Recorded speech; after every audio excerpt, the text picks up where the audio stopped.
টমেটোর চাটনির জন্য নিয়ে নিয়েছি সিদ্ধ করা টমেটো। তারপর কড়াইয়ে তেল গরম করে দিয়ে দিলাম 5 ফোড়ন। এবার দিয়ে দেবো সিদ্ধ করা টমেটোগুলো।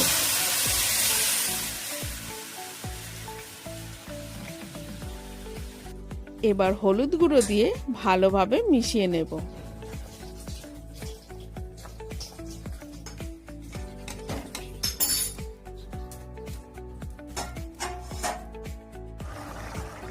এবার ফুটে উঠলে দিয়ে দিতে হবে পরিমাণ মতন চিনি, অ্যাকর্ডিং টু ইয়োর টেস্ট।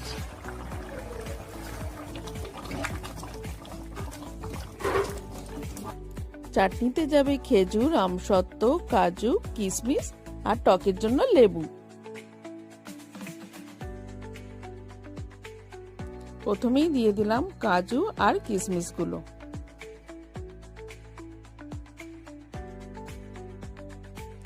এবার ভালো করে নেড়ে চেড়ে বেশ কিছুক্ষণ ফুটতে দিতে হবে। এবার দিয়ে দিতে হবে খেজুরগুলো।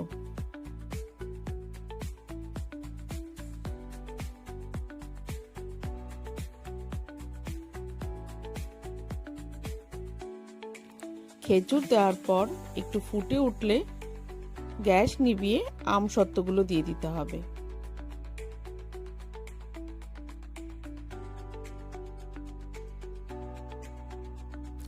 দেখে রেডি হয়ে গেছে মনে হলে হবে না, কিন্তু এখনো পর্যন্ত টক দিইনি, তাই ঠান্ডা হলে দিয়ে দিতে হবে লেবু।